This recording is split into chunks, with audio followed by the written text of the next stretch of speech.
বিশ্ব চলচ্চিত্রের জমকালো আয়োজন অস্কারের ৯৭তম আসরের সেরা চলচ্চিত্র, অভিনেতা অভিনেত্রী সহ বিজয়ীদের নাম ঘোষণা করা হয়েছে।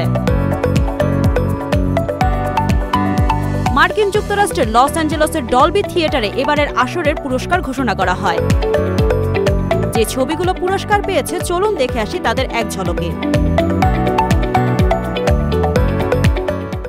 Will you marry me? Seriously? Seriously. ব্রুকলিনের এক তরুণী অ্যানির জীবনকে কেন্দ্র করে এগিয়েছে অ্যানোরা সিনেমার গল্প। তার জীবনের প্রেম, বিয়ে আর বিয়ের পরে দুর্বিষহ হয়ে ওঠা জীবনের গল্পের সিনেমায় এবার জয় করল ৯৭তম অস্কারের সেরা সিনেমার মুকুট।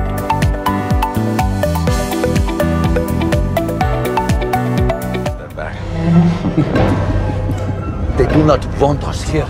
দ্য ব্রুটালিস্ট সিনেমার সেরা অভিনেতার পুরস্কার জিতেছেন অ্যাড্রিয়ান ব্রডি। চলতি বছর একই সিনেমার জন্য গোল্ডেন গ্লোবেও সেরা অভিনেতা হয়েছেন তিনি। দ্য ব্রুটালিস্ট নির্মিত হয়েছে হাঙ্গেরীয় ইহুদি গণহত্যা থেকে বেঁচে যাওয়া এক ব্যক্তির মার্কিন যুক্তরাষ্ট্রে পাড়ি জমানো এবং সেখানে তার স্বপ্ন পূরণের সংগ্রামকে কেন্দ্র করে। ২০ বছর আগে দ্য পিয়ানিস্টের জন্য তার প্রথম জয় এসেছিল, যখন তিনি ২৯ বছর বয়সে ছিলেন। Just to give him a real good enemy. Spanish ভাষার মিউজিক্যাল সিনেমা এমিলিয়া পেরেজ এ জয়ী সালডানাকে সেরা পার্শ্ব অভিনেত্রী হিসেবে মনোনীত করা হয়েছে। হাতে অস্কারের ট্রফি নিয়ে পরিবারকে উৎসর্গ করেন সালদানা। একজন এলফাবা, যার গায়ের রং সবুজ, এবং অন্যজন গ্লিন্ডা, যার চেহারা সুন্দর। তারা দুইজনেই ছিল বন্ধু, কিন্তু এলফাবা কিভাবে দুষ্ট ডাইনি হয়ে ওঠে এবং গ্লিন্ডা ভালো ডাইনি হয়ে ওঠে সেই গল্প নিয়ে গড়ে ওঠে সিনেমার কাহিনী। উঠে আসে আপত্তিকর সব কাহিনী যা গোটা ভ্যাটিকানকে নাড়া দিয়ে ওঠে।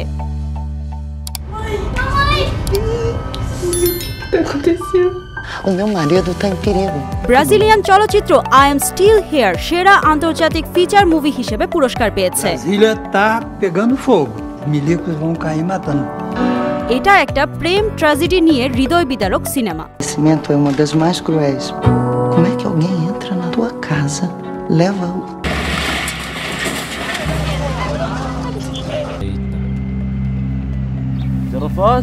ইসরায়েলি বাহিনী ধ্বংসযজ্ঞ থেকে নিজেদের বাড়িঘর রক্ষার জন্য ফিলিস্তিনিদের সংগ্রাম নিয়ে নির্মিত চলচ্চিত্র নো আদার ল্যান্ড সেরা ডকুমেন্টারি ক্যাটাগরিতে অস্কার জিতেছে।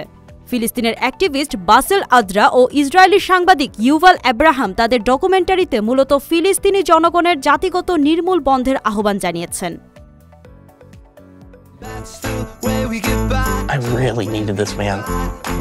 আর রিয়েল পেইনে পরিবারের শিকড় খুঁজতে পোল্যান্ডে ভ্রমণকারী চাচাতো ভাইয়ের চরিত্রে অভিনয় করার জন্য কিয়েরান কুলকিন সেরা পার্শ্ব অভিনেতার পুরস্কার পেয়েছেন। কিয়েরান কুলকিন তার চাচাতো ভাইয়ের সাথে পোল্যান্ডে আসেন, যেই ট্যুরে তারা বিভিন্ন ধরনের অভিজ্ঞতা পান। এছাড়া বেশ কিছু আপত্তিকর ঘটনাও ঘটতে দেখা যায়। কমেডি, ড্রামা ও ট্রাভেলিং ধাঁচের গল্পে এটা নির্মিত হয়েছে।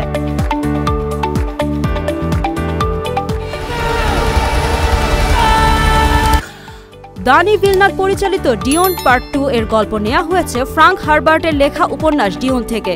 ডিওনের গল্প মূলত ভবিষ্যতের পৃথিবী ও মহাবিশ্বের। কল্পিত সেই বাস্তবতাতে দেখা যায় পুরো মহাবিশ্বে বিভিন্ন গোত্রে ও বংশে বিভক্ত মানব সমাজ ছড়িয়ে আছে। বিভিন্ন বাসযোগ্য গ্রহের মালিকানা সময়ের সঙ্গে সঙ্গে পরিবর্তিত হতে থাকে। এই সিনেমাটি ভিজুয়াল এফেক্টের জন্য পুরস্কার পায়।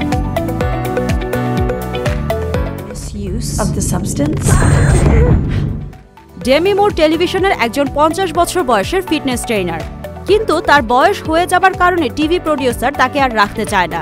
এই অবস্থায় ডেমি মুর এক বিশেষ মেডিসিনের সন্ধান পায়, যার নাম দ্য সাবস্টেন্স।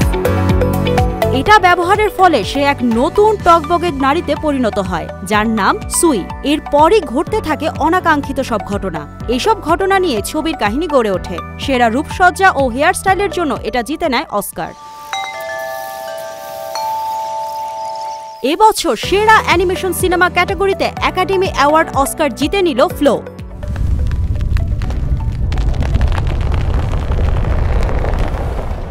এটা লাটভিয়ার প্রথম কোন সিনেমা যেটা অস্কার জিতে নিয়েছে। এটা সেরা অ্যানিমেটেড ফিচার ফিল্ম ক্যাটাগরিতে অস্কার জিতে নেয়। এবারের আসরে সেরা অ্যানিমেটেড শর্ট ফিল্মের জন্য পুরস্কার লাভ করেছে ইরানি short animation cinema in the shadow of cypress. এই বিভাগে এবারই প্রথমবারের মতো মর্যাদাপূর্ণ পুরস্কার জিতলেন ইরানি চলচ্চিত্র নির্মাতারা।